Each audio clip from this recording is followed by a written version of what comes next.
Vamos orar então. Senhor, nós queremos te agradecer por essa oportunidade que nós temos de louvar o teu nome, Pai. De bendizer o teu nome, de adorar ao Senhor, a Deus, com aquilo que somos e com aquilo que temos. No entanto, neste momento, Pai, nós nos aproximamos da tua palavra com santa reverência, porque cremos que o Senhor fala aos nossos corações, ó Deus. Nós cremos que o Senhor está aqui na pessoa de Jesus, no nosso meio, porque o Senhor cumpre as suas promessas, porque o Senhor é fiel a Deus. Eu quero te pedir, ó Pai, que o teu Santo Espírito também atue nos nossos corações, nos dando o discernimento da tua palavra, para que possamos, ó Deus, glorificar o teu nome. É em nome de Jesus que nós oramos. Amém. Muito bem, meus irmãos, essa semana nós começamos uma nova série de mensagens chamado Reviravolta, Buscando o Sentido da Vida. E por que dessa série? Nós estamos aí finalmente chegando, parece-me tudo, né? Se tudo correr do jeito que está correndo, nós estamos chegando no final dessa pandemia que nos últimos 2 anos castigou a gente, né? E uma das coisas que mais tem trazido perplexidade para a gente ao final dessa pandemia é a quantidade de pessoas que saem dela machucadas emocionalmente, né? Machucadas emocionalmente. Muitas por causa da reclusão, muitos porque perderam seus empregos, perderam renda, né? Muitos divórcios, e não sei se vocês sabem, mas segundo o IBGE, nesses últimos 2 anos, nós batemos o número recorde de divórcios e diminuiu o número de pessoas que se uniram, né, no estado civil, no casamento civil. Então perceba, né, a pandemia afetou os nossos hábitos. Então nós, olhando para isso, entendendo que nós precisamos buscar uma referência bíblica, nós vamos olhar para o livro de Eclesiastes e vamos buscar aquilo que o livro de Eclesiastes nos ensina, um sentido para a vida. Um sentido para a vida. Bom, como vocês sabem, eu sou muito, mas muito fã de cinema, e lá para os anos de 1993, saiu um filme no cinema. Eu era muito jovem, né, então não pude ir, mas com certeza o Sebastião levou a Lu no cinema para assistir Feitiço do Tempo. Quem lembra desse filme? Feitiço do Tempo. Ninguém lembra do filme Feitiço do Tempo? Vocês estavam vivos em 1993? Aonde vocês estavam, né? Será que só eu gosto desse tipo de filme? Né? Mas, na verdade, não é nenhum filme assim muito badalado, é um filme do Bill Murray, né? O Eterno Caça-Fantasmas, né? Se você não conhece o Bill Murray, ele participou de várias comédias, e um dos filmes mais famosos dele, ele era um dos caça-fantasmas. E o Bill Murray, nesse filme, ele é o Phil, um jornalista.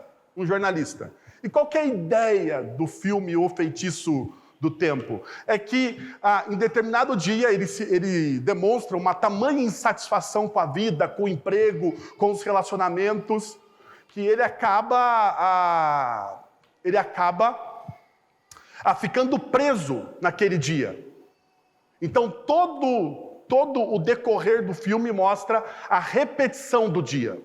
Ele volta exatamente naquele mesmo dia, naquela mesma hora, naquela mesma época, e as coisas são repetitivas, e ele começa a ficar desesperado.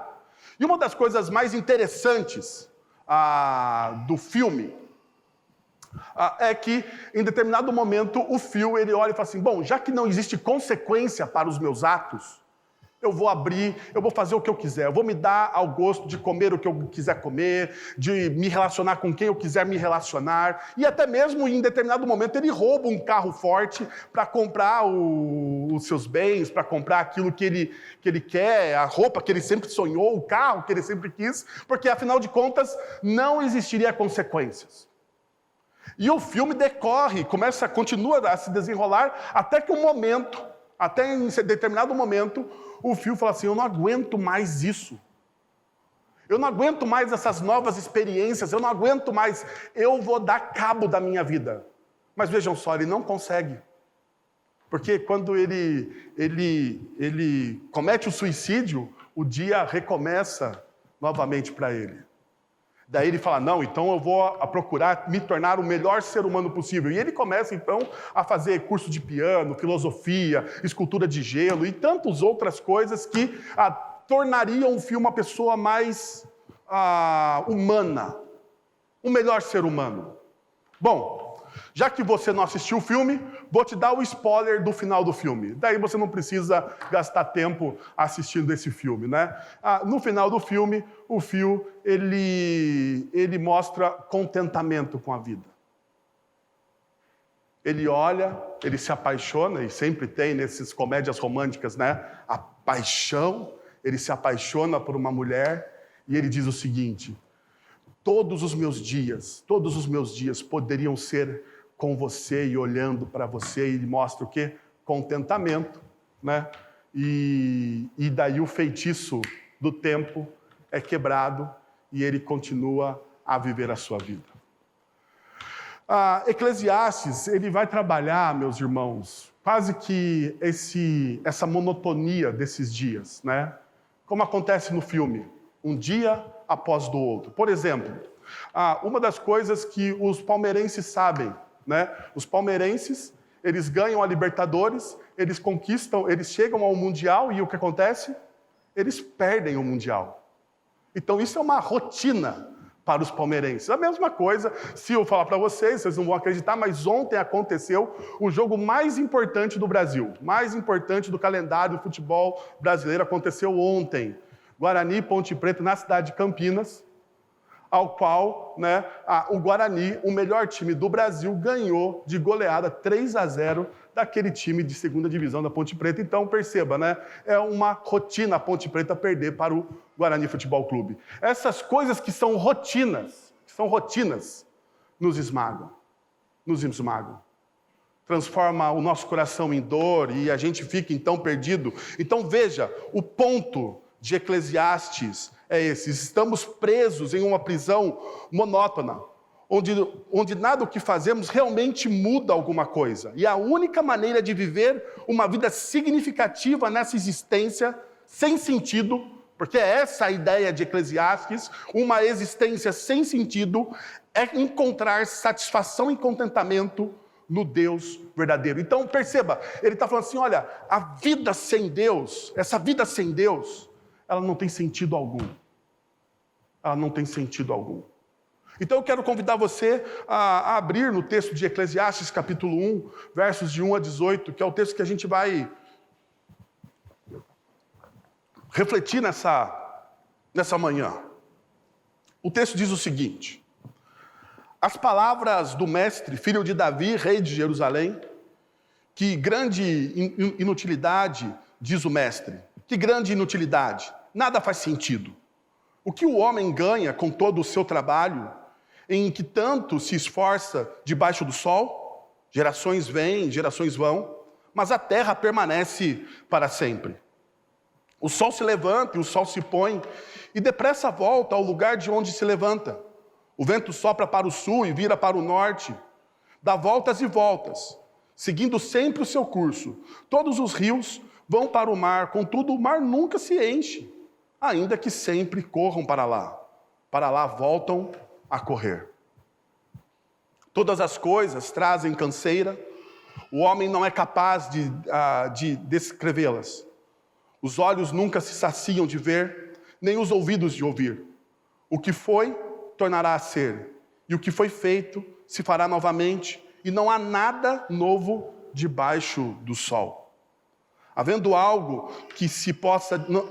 algo que se possa dizer? Veja, isto é novo? Não, já existiu há muito tempo, bem antes da nossa época. Ninguém se lembra dos que viveram na antiguidade e aqueles que ainda virão. Tampouco serão lembrados os que vierem depois deles. A sabedoria não tem sentido. Eu, o mestre, fui rei em Jerusalém. Dediquei-me a investigar e a usar a sabedoria para explorar tudo o que é feito debaixo do céu. Que fardo pesado Deus pôs sobre os homens. Tenho visto tudo o que é feito debaixo do sol, tudo é inútil. É correr atrás do vento. O que é torto não pode ser endireitado, o que está faltando não pode ser contado.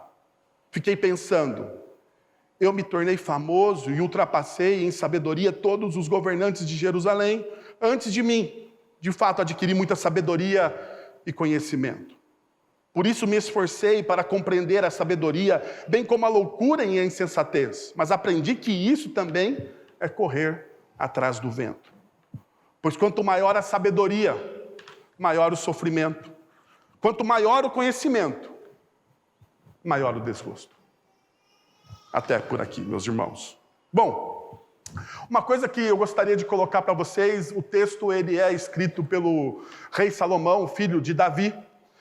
E eu sei, se você é um estudioso das Sagradas Escrituras, você vai ter alguns comentários dizendo, não, esse talvez não seja Salomão, mas um outro Salomão, alguém que usou o nome de Salomão, e eu vou dizer para vocês, pouco me importa essa realidade da crítica literária. Pouco me importa essa realidade da crítica literária. Por quê? Porque eu creio que a palavra de Deus, a revelação de Deus, ela é inerrante e ela é eficaz para a gente. Então, pouco me importa quem é o autor, porque Deus usa as pessoas. E as pessoas são imperfeitas. Então, essa discussão, ela é paralela.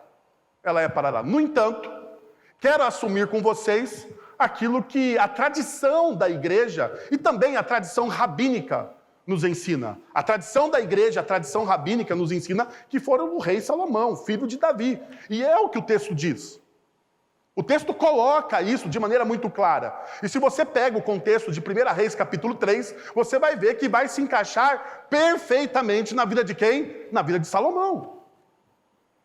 Então, independente dos críticos literários que estão aí, eu estou dizendo para vocês, olha, esse texto é um texto do rei Salomão. E provavelmente esse texto é um texto do rei Salomão quando ele estava ao final do seu reinado. Ele estava caminhando para o fim. É o texto de alguém que já viveu, já experimentou todas as coisas. E se você olha e lê a história do rei Salomão, principalmente no capítulo 3, ao qual ele faz o pedido de ser sábio para Deus, ser famoso e ter riquezas, e Deus concede, Deus dá a ele aquilo que ele pediu. O fato é que Salomão ele usa da sua sabedoria, fama e riqueza como deuses. Ou seja, a história de Salomão é a história clássica de alguém que é abençoado por Deus, mas transformam as bênçãos de Deus em seus próprios deuses. Então, Salomão está no final dessa vida, de tudo aquilo que ele experimentou, e ele está escrevendo este livro. Alguns dos comentaristas mais clássicos da Igreja Reformada vai dizer que esse livro parece que é um livro escrito por algum cético. E é verdade. Salomão está chegando machucado ao final da sua vida. Mas não alguém descrente. Porque as referências que tem de Deus são muito sólidas. Na verdade, na minha interpretação, e agora aqui, meus irmãos, é a minha heresia pessoal. Então me perdoem se vocês não lerem isso em lugar nenhum. Para mim, o livro de Eclesiastes é o evangelho no reverso. Sabe o evangelho do mundo reverso? É o livro de Eclesiastes. Por quê? Porque ele vai falar da situação, da distância de Deus, e não da proximidade de Deus. Como nós vamos ver. Quanto mais longe de Deus eu estou, mais miserável eu sou. Então é o evangelho do reverso. Ele está mostrando a sabedoria humana nua e crua, e quanto a sabedoria humana, ela é limitada em si mesma. Mas de tudo isso, Salomão está buscando uma única coisa: sentido para a sua vida, para a sua existência. E o texto bíblico, e o texto que nós lemos, diz aí, perceba, o texto que nós lemos diz aí claramente, ele aplicou o coração dele a essa busca de sabedoria, de maneira incessante. Essa ideia que está no texto original de aplicar o seu coração é uma perseguição, é algo doentio. Ele fez isso de maneira doentia. Ele disciplinou o coração dele de fato, a estudar e a compreender a vida de uma outra forma. Talvez ele queria resolver os problemas que ele mesmo criou. O filho de Salomão vai dividir o reino de Israel e nunca mais Israel será o reino. Israel, na verdade, ele perde, a partir de Salomão, ele perde a primazia de povo de Deus. E tudo isso foi porque Salomão transformou as dádivas de Deus em deuses. Talvez Eclesiastes seja a busca de uma resposta para isso, ou seja, os conselhos do velho Salomão para que nós não cometêssemos os mesmos erros que ele cometeu. Os mesmos erros que muitas vezes nós cometemos. Então, eu gostaria de mostrar para vocês, pelo menos 3 conselhos que Salomão nos dá aqui para a gente não cometer os mesmos erros que Salomão cometeu. O primeiro deles é que, ou o título que eu coloquei, é a verdade em carne viva. Olha o que o texto diz, olha o versículo de número 2 aí. Olha só. Que grande inutilidade, diz o mestre, que grande inutilidade, nada faz sentido. Se você está lendo a revista atualizada, você está vendo a palavra vaidade, talvez aí. A palavra vaidade. Está falando que grande vaidade, que grande inutilidade. Então perceba, Salomão, ele fala, vaidade das vaidades, diz o pregador, vaidade das vaidades, tudo é vaidade. E essa palavra, ou essa ideia, essa expressão vaidade das vaidades, né? Revel dos revéus, porque a palavra em hebraico aí é revel para vaidade. Revel dos revéus é a mesma ideia quando o escritor bíblico fala santo dos santos. É uma ideia do superlativo do hebraico, o revel dos revéus, a vaidade das vaidades, o santo dos santos. Por exemplo, o cântico dos cânticos. A maior canção de amor escrita na história da humanidade, o cântico dos cânticos. O lugar mais santo da história, o santo dos santos.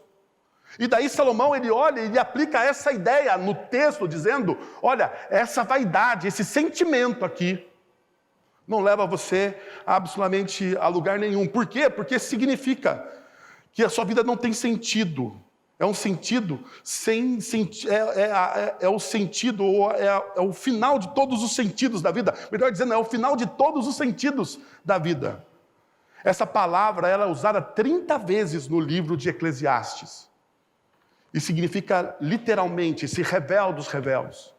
Significa respiração ou vapor. O que Salomão está dizendo é o seguinte, a vida, ela é um vapor. A vida é frágil. É a mesma ideia que Tiago vai usar na sua carta. Não sei se vocês lembram. É a mesma ideia que Tiago vai usar na sua carta. Que a vida é um vapor. E o que Salomão está dizendo aqui? Salomão está olhando a verdade em carne viva. Coisa que nós muitas vezes não gostamos de ver. Ele está falando assim, olha, a sua vida é frágil. A sua vida é passageira. A sua vida é aquela fumaça. É aquela neblina. Que pela manhã você a vê, mas logo quando o sol esquenta um pouco, ela some. A sua vida, ela é tanto vaidade, ela é essa neblina, ela é essa respiração, que você não consegue contê-la, você não consegue conter a sua vida. Você não consegue parar o seu tempo. Você não consegue rebobinar a sua história. Perceberam? É o que Salomão está dizendo aqui. Olha, essa é a verdade sobre você. Você não consegue voltar atrás no seu tempo. Os problemas que você inventou para você, os seus erros, estão feitos e marcados na história. Você não consegue voltar atrás. Não adianta. Você pode tentar reparar o erro, mas voltar atrás não tem jeito. Salomão, então, trabalha essa ideia, e perceba. Então, isso aqui é uma metáfora. A palavra revel é usada repetidamente em Eclesiastes para expressar a ideia de que a vida é vã, sem sentido, fútil e até mesmo absurda. A vida é absurda. A vida é fútil. A vida é sem sentido, às vezes. Viktor Frankl vai dizer isso, que uma das grandes doenças da nossa geração é a falta de sentido para a vida. Mas a questão é como que nós conseguimos, então, como que nós buscamos, como que nós ganhamos sentido para a nossa vida.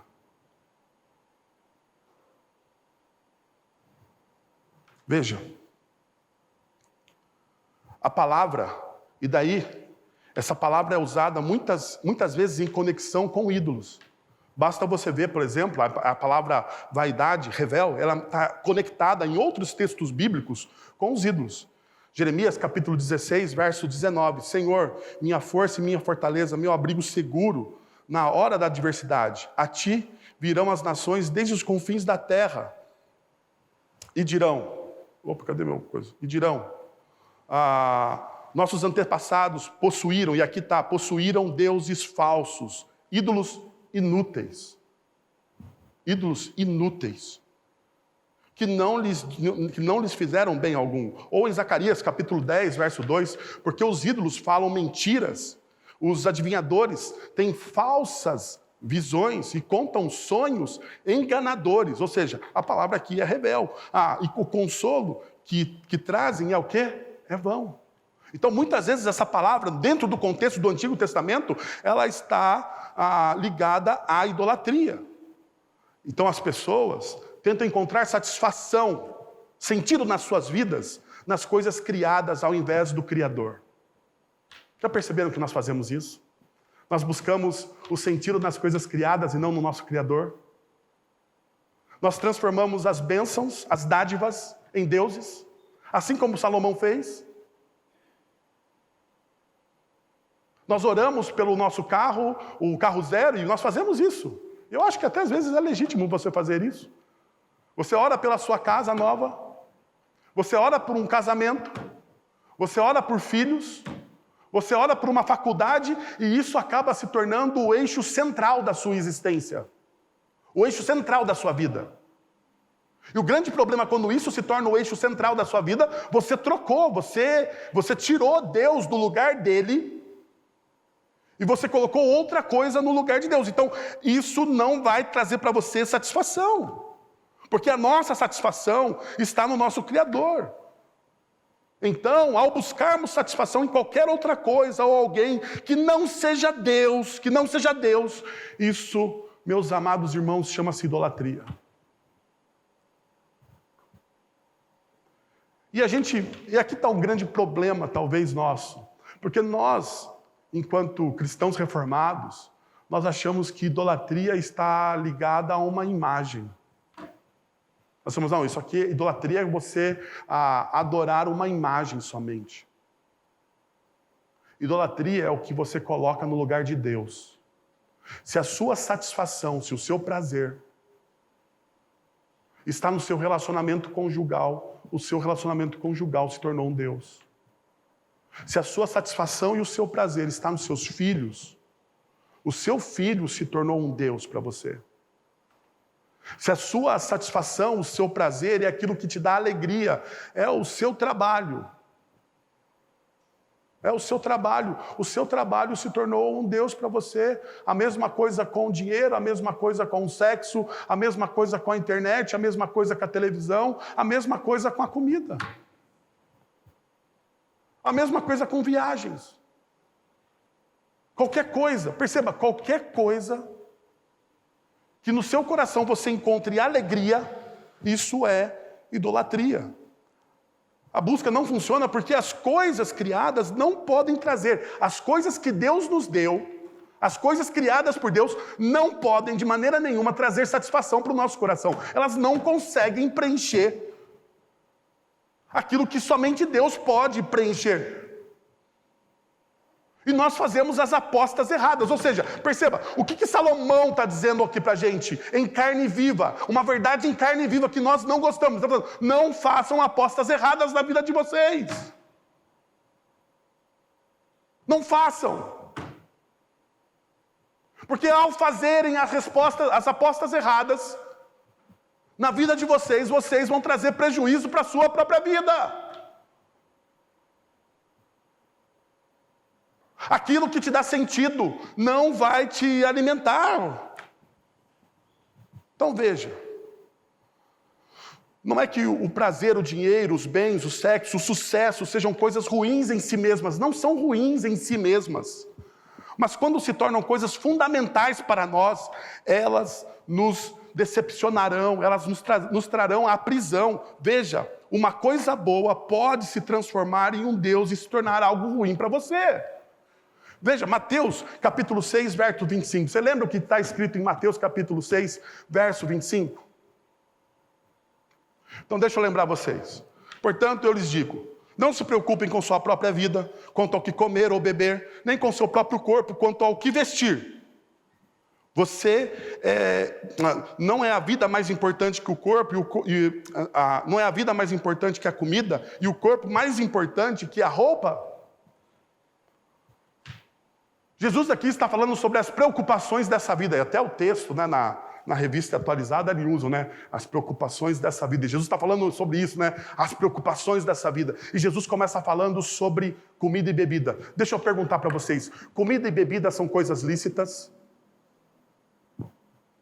São coisas boas? Quem não gosta de uma boa comida, de um bom vinho? Não é verdade? São coisas lícitas e boas, coisas que Deus nos deu. Mas veja, o que Jesus está dizendo aqui? Quando isso se torna o eixo central da sua vida, quando isso se torna a preocupação primária do seu coração, isso se tornou um Deus. Você troca as prioridades. E aquilo que não era para ser prioridade se torna prioridade. Então deixa eu trazer isso para o nosso chão, para o nosso dia a dia. Como isso acontece, como isso funciona no nosso dia a dia. Quanto valor você dá para a sua vida devocional? Qual é o valor que você dá para a sua vida devocional? Talvez você não saiba o que é a vida devocional, então deixa eu falar para você o que é vida devocional. É um tempo seu com Deus, de oração e leitura da palavra. Ok? Então, vida devocional é um tempo seu com Deus, seu com Deus, seu com Deus. Então, isso aqui faz parte da devoção. Mas isso aqui não é a sua vida devocional. Isso aqui é parte da sua vida devocional. Agora, se a sua vida devocional não tem valor algum, ou se sua vida devocional está abaixo de outras prioridades, então calma aí. Qual é o valor que você dá no seu relacionamento com Deus? Por que eu estou falando isso?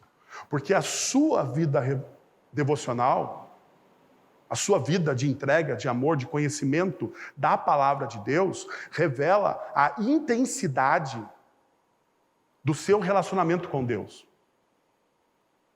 Porque relacionamento verdadeiro e profundo, íntimo, tem a ver com intensidade, não é verdade? Intensidade constante. Por exemplo, casamento. Casamento é um negócio intenso, não é? Quem é casado sabe disso. Casamento é um negócio intenso. Você é moldado no seu casamento. Tanto que eu creio que uma das formas que Deus usa para moldar homens e mulheres ao caráter de Cristo Jesus é fazendo o casamento, porque no casamento você precisa aprender a perdoar, no casamento você precisa ceder, no casamento você só precisa servir, no casamento você precisa servir ao outro. Isso é algo do Evangelho. Então, se isso é algo do Evangelho, provavelmente Jesus ou Deus, na sua imensa sabedoria e graça, fez do casamento algo para o nosso crescimento. Mas veja, o casamento é um relacionamento intenso e constante. Agora, se a sua vida devocional não é intensa e constante, então você não tem, de fato, um relacionamento com Deus. Talvez você possa dizer como Jó, eu conheço Deus de ouvir falar. Porque era assim, perceba, Jó, ele era exatamente esse tipo de pessoa. E se você ler o livro de Jó, ele era esse tipo de pessoa. Ele só se transforma porque ele tem um relacionamento intenso e constante com Deus durante alguns anos. Porque você acha que aquela provação de Jó foram dias. Não, me desculpe porque na verdade foram anos. Alguns estudiosos dizem que décadas. Então, o relacionamento de Jó foi intenso e constante, para no final do livro ele dizer, olha, eu conheci o Senhor de ouvir falar, mas agora os meus olhos te veem. Então, tinha constância e intensidade. E Salomão está dizendo exatamente isso para a gente aqui. O conselho de Salomão em carne viva é a respeito disso. Então perceba, ele continua. Embora Eclesiastes nunca a gente veja citado no Novo Testamento, isso é uma verdade, né? Perceba que no Novo Testamento não tem o livro de Eclesiastes. Nenhuma citação.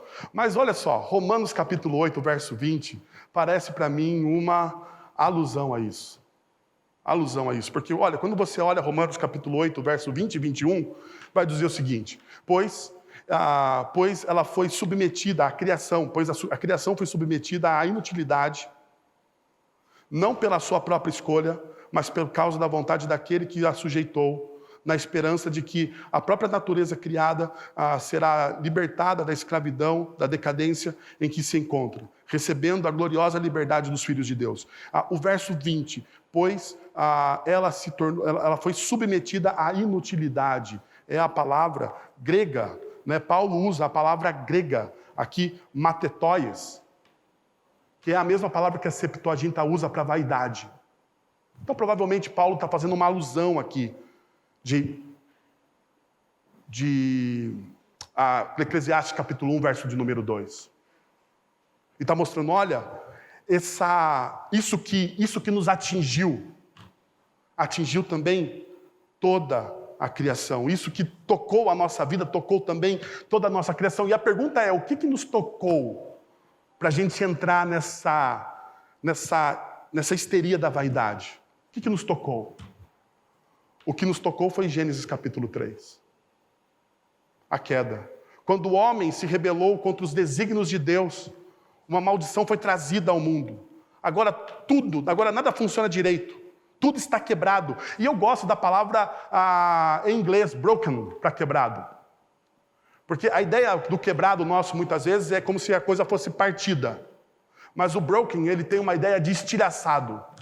Então, toda a criação ela foi estilhaçada. Então, pensa o seguinte, qual que é a ideia do broken, de você estilhaçar algo? Você pega um espelho e você joga no chão, ele estilhaça todinho.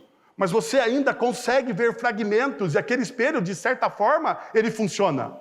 Mas ele está o quê? Estilhaçado, todo quebrado.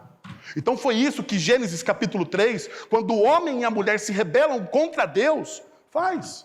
Então perceba, toda doença, morte, pobreza, maldade, injustiça e tudo mais caracterizam essa nossa existência atual.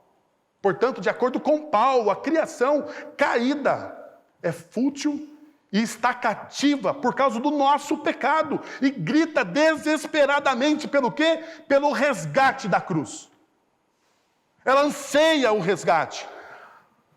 A criação da humanidade e a queda do pecado são um pano de fundo das observações que Salomão está fazendo aqui. Salomão está fazendo essa observação, vocês estão quebrados. A vaidade, correr atrás do vento, ser vaidoso é porque você está quebrado. O pecado entrou de tal forma na sua vida, ou na nossa existência, que a gente não consegue consertar. Então perceba, o que Salomão fez? Ele está falando sobre essa verdade em carne viva que nós negamos. A nossa sociedade nega a verdade em carne viva que nós estamos quebrados. E como que nós negamos isso? Com a nossa filosofia. Com as nossas filosofias humanistas. Com o coach gospel. O coach gospel é que você não está quebrado, que você pode todas as coisas. Basta você fechar seus olhos, franzir a sua testa e você determinar para Deus que as coisas vão acontecer. E elas vão acontecer. Isso nega a nossa queda, nega aquilo que nós fizemos no Éden. Nós não gostamos dessa verdade. Nós não gostamos da verdade que nós buscamos a Deus, não porque Deus é Deus. Nós não gostamos da verdade que nós buscamos a Deus para ter os benefícios que Deus nos dá. A verdade no nosso coração é que muitas vezes nós nos prostramos e adoramos porque Ele dá algum benefício. Então vamos pensar o seguinte: e se não tivesse benefício nenhum? Se não tivesse benefício nenhum? Eu estou falando benefício nenhum. E se não tivesse salvação?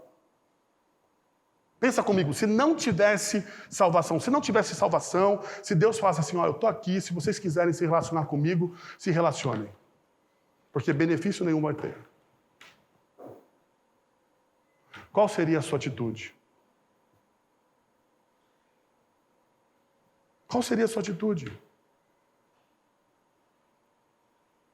Então, para não colocar você em uma saia justa, porque eu não quero ser injusto com você, eu vou falar qual seria a minha atitude. Mas não me julgue por isso. Não me julgue por isso. A minha atitude seria, eu vou viver a minha vida do meu jeito. Porque, afinal de contas, não existe benefício nenhum. Então, esse relacionamento não tem sinceridade. Porque a gente busca benefício. E por que a gente busca benefício? Porque nós estamos quebrados. Porque quando a humanidade não estava quebrada, qual foi a opção da humanidade? Gênesis capítulo 3. Foi viver longe de Deus. Essa foi a opção da humanidade quando ela não estava quebrada, quando ela tinha o seu livre-arbítrio. Quando ela podia arbitrar sobre o seu destino. O único momento que nós éramos livres, nós fizemos o quê? Nós fizemos a opção por viver distantes de Deus. E Salomão está olhando para isso e está dizendo, isso é uma verdade que nós gostamos, adoramos negar. Então um outro ponto que eu gostaria de pôr para vocês é, faça a pergunta certa então. Se Salomão trata a vida como ela é, a vida como ela é de verdade, através de Eclesiastes, ele fala assim, então, faça as perguntas certas. E olha só o que diz o verso de número 3. O que o homem ganha com todo o seu trabalho, em que tanto se esforça debaixo do sol. O que o homem ganha com o seu trabalho? A palavra hebraica traduzida aqui para ganho é exclusiva, não existe em outro lugar, somente em Eclesiastes. A palavra ganho aqui significa lucro, vantagem. Qual é a vantagem de tudo isso? Salomão, ele está fazendo o quê? A pergunta certa. A pergunta que a gente não quer fazer. A pergunta que a gente tem medo de fazer, porque nós somos hipócritas. Ele está falando, qual que é o lucro de fazer aquilo que eu faço? De ser aquilo que eu sou? Se eu quero descobrir o sentido da vida, eu preciso entender qual é o lucro. Porque, veja, nós não fazemos as coisas devido ao lucro. Nós fazemos isso, nós somos assim. Algumas coisas nós realizamos somente porque aquilo vai nos dar algum tipo de lucro. Seja ele emocional, seja ele financeiro, seja ele em fama. É aí que existe o problema. Então perceba, ele fala de ganho e de novo, na sua poesia, Salomão ele usa a repetição, ele fala de trabalho e de esforço. Ele fala, olha, trabalho e esforço, que é uma ideia-chave no livro de Eclesiastes. O livro de Eclesiastes ele tem uma ideia-chave de trabalho, de esforço e de vocação. Salomão está trabalhando qual é a nossa vocação enquanto seres humanos. E nós precisamos reencontrar a nossa vocação enquanto criação de Deus, enquanto seres humanos. Porque nós perdemos a nossa vocação enquanto seres humanos. Engolidos pela cultura secular. Por quê? Porque nós transformamos pessoas em objetos. Seja objeto massa de manobra, Massa de manobra, nós transformamos pessoas em massa de manobra. Veja os políticos. Os políticos transformam os seus eleitores em quê? Em massa de manobra. Para quê? Para ter poder. Para ter poder, seja o seu político de direita ou de esquerda. É massa de manobra e poder.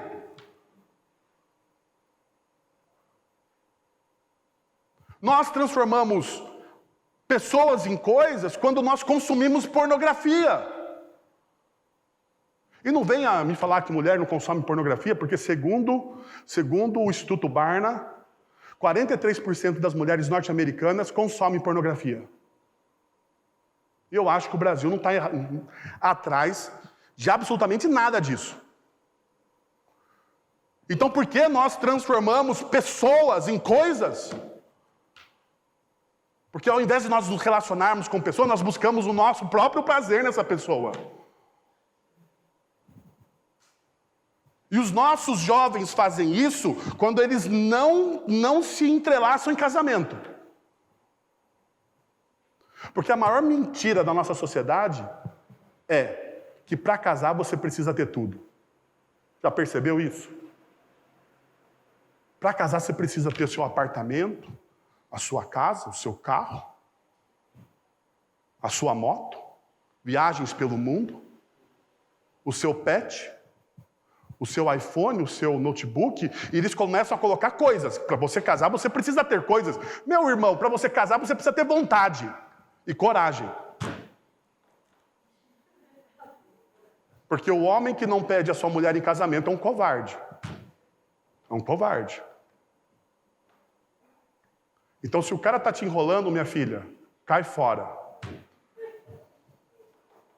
Cai fora. Em nome de Jesus, cai fora.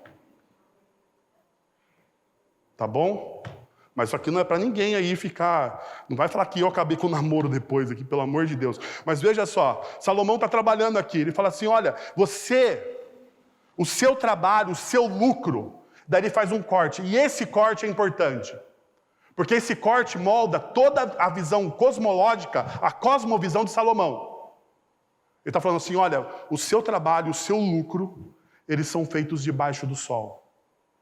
E o que é isso para Salomão? Ele não está falando da vocação dele enquanto cristão ou enquanto adorador de Deus. Porque ele não pode ser cristão porque ele está antes de Cristo, mas enquanto adorador. Ele não está falando de uma realidade bíblica, ele está falando de uma realidade humana. Ele faz um corte. Essa frase ela é importante, ela é encontrada em Eclesiastes, essa frase, debaixo do sol, 30 vezes. 30 vezes você vai ouvir Salomão falar debaixo do sol no livro de Eclesiastes. O livro de Eclesiastes é um livro pequeno, tem 12 capítulos, ou seja, você lê em uma sentada. Se o cara coloca 30 vezes essa expressão, é porque ela é o quê? Importante. Ele está dando um corte cosmológico, um corte de cosmovisão. Significa que Salomão está olhando para uma questão do significado de uma perspectiva, e a perspectiva de Salomão aqui é terrena. É terrena. É humana. E isso aqui precisa ser bem frisado. A perspectiva de Salomão, ela é humana. Ou seja, a frase não exige uma visão, ela não está exigindo aqui uma visão ateísta. Não está dizendo que Salomão está ateu diante de Deus. Não! Mas sim uma incerteza sobre o que está além desta vida. A dúvida. Salomão está colocando aqui a dúvida. Do que está além dessa vida, ou da sua existência, ou das observações que ele faz. Ele olha para o mundo e vê desespero. E ele fala, será que Deus está no controle de todas as coisas? Por isso que ele está fazendo a pergunta certa. Sabe qual que é o nosso grande problema como igreja? E por isso nós infantilizamos a fé cristã. Nós não fazemos as perguntas certas, de maneira séria. As pessoas sofrem. Perceba, como que a gente prega, às vezes? Ou como que eu cheguei na igreja? E eu só cheguei na igreja pela graça e misericórdia de Deus, porque a pregação foi horrível. Porque a pregação era a pregação do final dos anos 80, 90, né? Que dizia, venha para Jesus e você será o quê? Venha para Jesus e você será o quê? Não, salvo não, feliz. É humanista. é humanista. O nosso evangelho, muitas vezes, ele é muito mais humano do que divino. Venha para Jesus e Jesus vai resolver os problemas da sua vida, sabe? Jesus vai resolver o problema do seu casamento. Seu casamento é uma droga, o seu marido não olha para você, a sua mulher não gosta de você, não gosta do seu cheiro. Então, se você vem para Jesus, você vai resolver todos os seus problemas. Isso aqui não é o evangelho do reino de Deus. Mas a gente prega essa porcaria. Mas qual que é o problema disso? Isso se torna infantil para as pessoas. Por quê? Porque as pessoas de fora passam por problemas reais. E quando você entra na fé cristã e você percebe que você tem problemas, que a igreja não é perfeita, que existem pecadores na igreja, que o pastor às vezes ele é arrogante, que o presbítero não olha na sua cara. Eu vou falar só dos líderes, tá? Porque eu não vou... Porque depois eu me resolvo com os presbíteros e eu me resolvo comigo mesmo, né? Mas a questão é a seguinte: quando a gente descobre todas as realidades, a gente percebe que não existe essa felicidade que foi prometida para mim. Então perceba, infantilidade.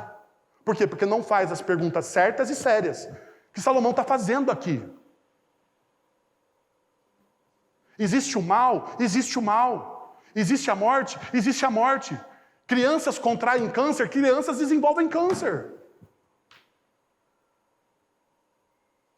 Ontem eu falava com a Débora falava que ela saiu lá do hospital, ela trabalha agora numa área de ensino da Unimed. E ela falava, graças a Deus, porque ela passava pela experiência da celebração da vida, porque pessoas nasciam e a celebração da vida, mas ao mesmo tempo a Débora que tomava conta da UTI infantil, via a morte a todo tempo, em criança que não entende o que está acontecendo. Eu tive um amigo, eu acompanhei um amigo, pastor, da igreja que eu era pastor junto com ele, em Campinas. E o filho dele, de 3 anos de idade, morreu de leucemia. E eu acompanhei, eu vi o menino diagnóstico, fomos no Boldrini, eu acompanhei, a gente orou, a igreja orou. E Deus disse não. Uma igreja de 2.500 pessoas, e Deus disse não. Nós mobilizamos a cidade de Campinas para doação de medula óssea. E Deus disse não. Mas a gente tem medo de fazer as perguntas certas. E Salomão, nessa série, então por isso que não pode faltar. Porque nessa série, nós vamos fazer as perguntas certas sobre a vida. Vocês estão percebendo? Tanto é verdade que não só Salomão faz as perguntas certas, Jesus também faz. Marcos capítulo 8, versos de 36 a 37, Jesus fala que proveito há o homem ganhar o mundo inteiro e perder a sua alma. Olha a pergunta séria que Jesus está fazendo sobre a existência. Qual é o proveito de você ganhar todo o dinheiro, ter uma vida confortável, experimentar todos os bens, e você ainda perder a sua alma? Agora deixa eu falar aqui com os pais. Olha o erro que nós cometemos, porque eu sou pai e eu posso falar disso, porque eu estou tentando evitar esse erro. Porque eu fui pastor de adolescente e de jovem. Olha o erro que nós cometemos. Nós queremos que os nossos filhos se tornem os melhores profissionais possíveis, não é verdade? Nós investimos na educação, nós pagamos curso de inglês, nós pagamos curso de futebol, curso de natação, curso de não sei o quê, curso de massinha, curso de teatro, curso de sapateado, balé. Cara, se tem filho, o negócio é um curso atrás do outro.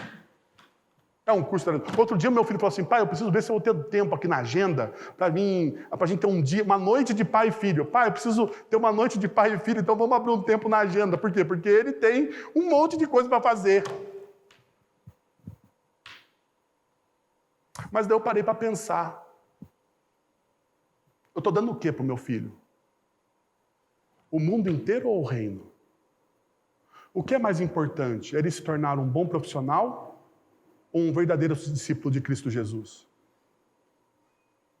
Qual que é mais importante, gente? E por que a gente faz o contrário?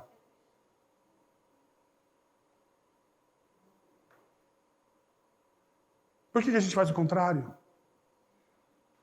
Então Jesus, ele faz também as perguntas certas. Salomão faz as perguntas certas. Jesus, ele faz a pergunta certa. Por quê? Porque ele está lidando com a vida, com a existência, com a sua eternidade. Só que a gente está brincando com coisa séria. Esse é o problema da igreja brasileira. Nós brincamos com coisa séria. Sérias. O tempo todo. Nós temos uma fé infantil, com um discurso infantil, não lidamos com a verdade de maneira séria, e nós queremos mudar o quê? Fala para mim. Qual é a relevância que você deseja?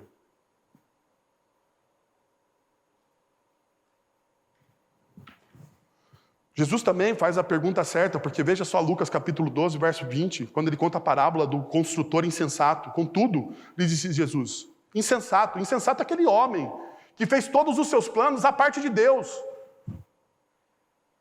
Que construiu, que ganhou a vida inteira à parte de Deus. Esse cara é insensato. Porque ele achou que ele tinha tudo, que ele tinha o controle de tudo. Esse cara é louco. Louco. Esta mesma noite, a sua vida lhe será exigida. Então, quem ficará? Pergunta séria. Quem ficará com o que você preparou? Quem ficará com o que você construiu? Pergunta séria de Jesus. Jesus está olhando para as pessoas falando assim, vocês estão atrás de mim porque eu estou dando as coisas para vocês, porque vocês estão sendo abençoados, porque vocês estão sendo curados, mas vem aqui. Deixa eu falar sério com vocês sobre o reino, sobre a soberania de Deus, sobre os decretos eternos. E perceba, Jesus não poupa as pessoas.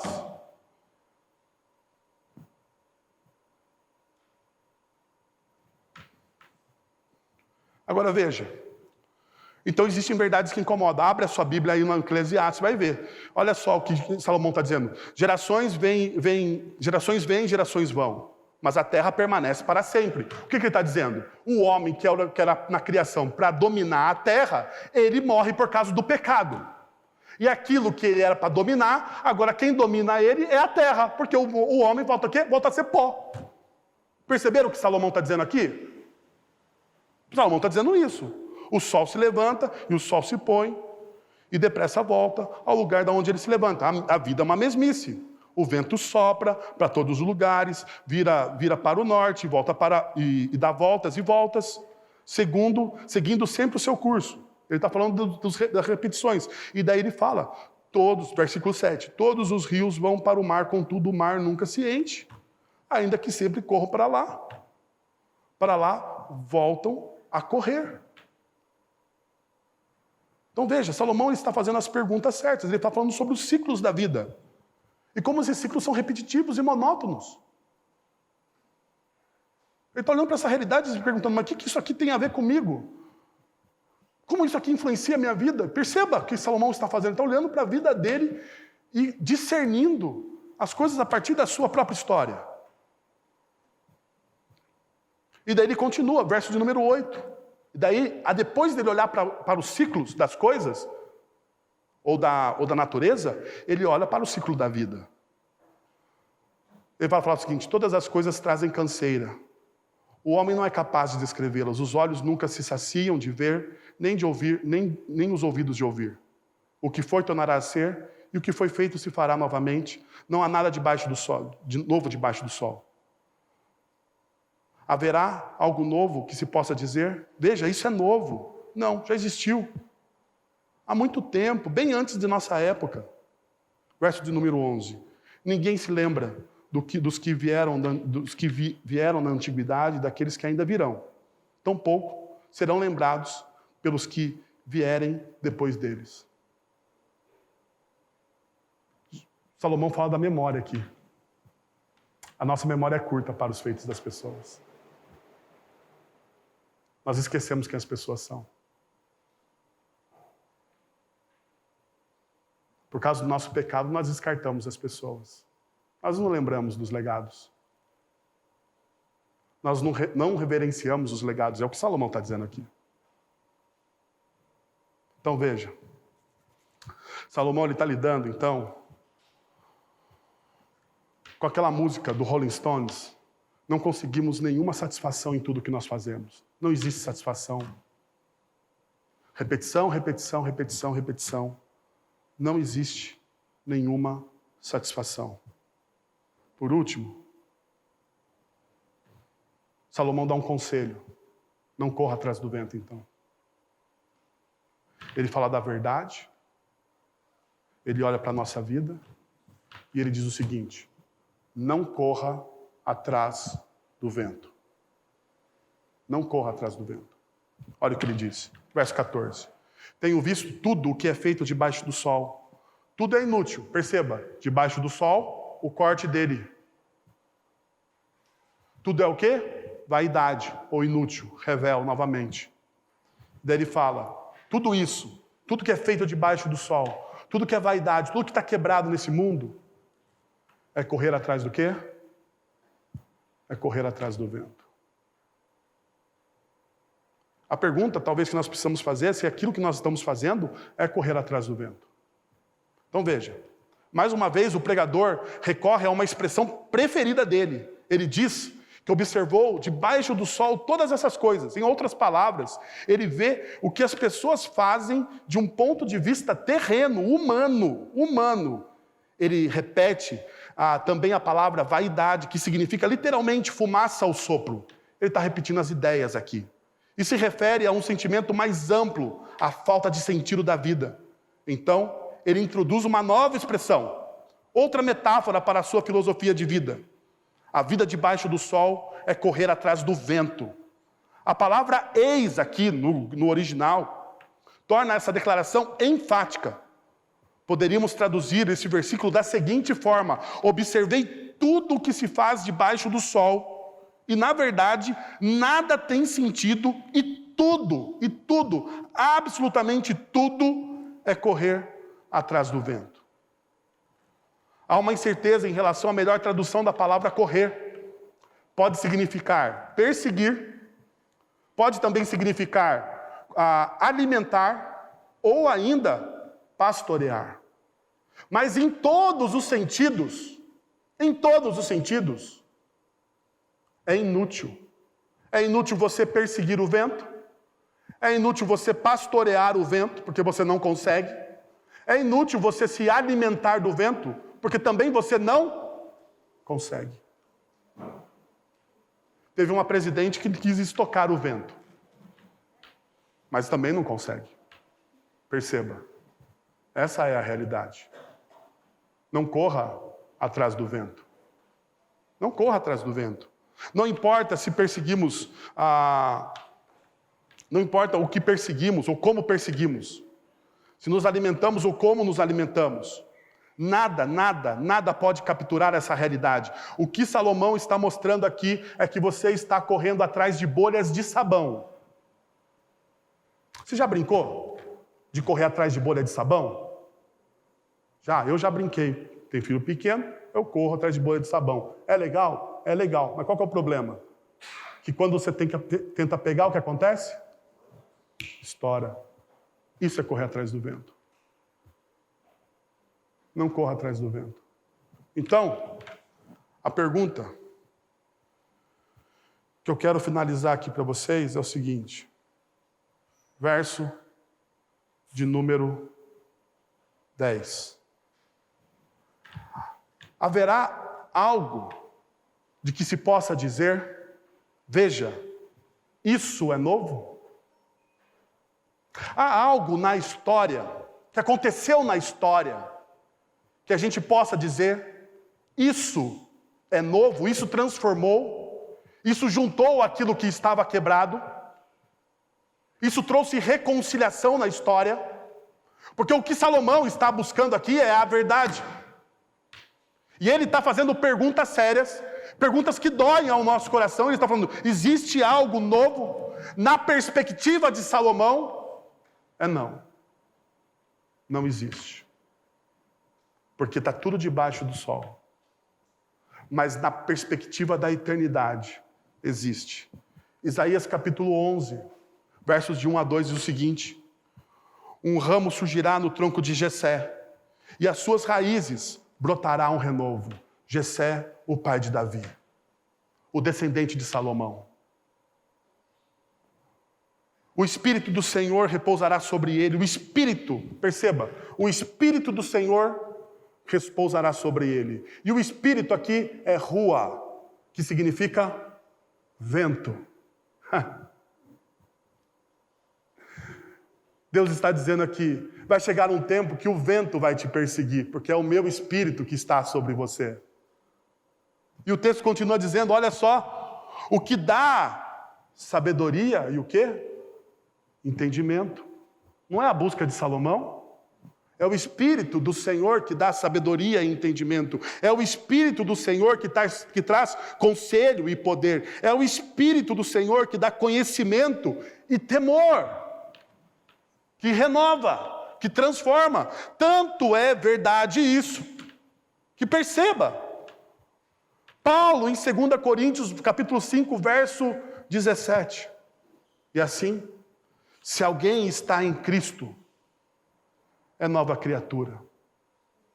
Existe algo novo? Nós podemos dizer que sim. Nós podemos dizer que sim, porque nós estamos em Cristo Jesus. E o texto diz, as coisas antigas já passaram, e eis que se fizeram coisas novas. Tudo se faz novo a partir de Cristo Jesus, porque Ele reconstrói aquilo que estava quebrado. Salomão não tem essa resposta, porque ele não teve a oportunidade de ver aquilo que nós vemos, ouvir aquilo que nós ouvimos. Mas perceba, Jesus em João capítulo 15, verso número 5, ele diz o seguinte, eu sou a videira, vocês são os ramos. Se alguém permanecer em mim e eu neles, esse dará muito fruto, pois sem mim vocês não podem fazer coisa alguma. Em outras palavras, sem Jesus, a sua vida não tem sentido algum. Toda a nossa vida e existência só tem sentido se nós somos renovados, se nós estamos em Cristo. Cristo é o sentido de todas as coisas. Cristo é a sabedoria de Deus, como diz Paulo em 1 Coríntios capítulo 4. Cristo, Ele é a sabedoria de Deus para nós. O meu desafio para você, então, é você se ligar à parreira. Você está sem significado, a sua vida está perdida, talvez porque você não está dando prioridade, você inverteu as prioridades, você transformou em Deus as bênçãos que Deus te deu. Está na hora de você inverter. Que tal você fechar os seus olhos, abaixar sua cabeça e orar?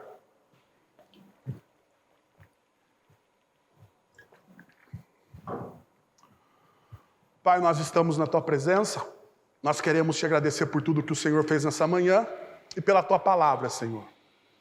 Derrama sobre nós a Tua graça, nos dá compreensão, ó Deus, mas que nós possamos abraçar essa palavra, possamos ser maduros na fé, fazendo as perguntas certas, mostrando a Deus ao nosso coração o quanto Ele é enganoso, o quanto Ele está quebrado e o quanto Ele precisa de renovação em Cristo Jesus. Que o Senhor nos ajude com isso, Pai. Em nome de Jesus. Amém. Vamos receber a bênção e nos despedir?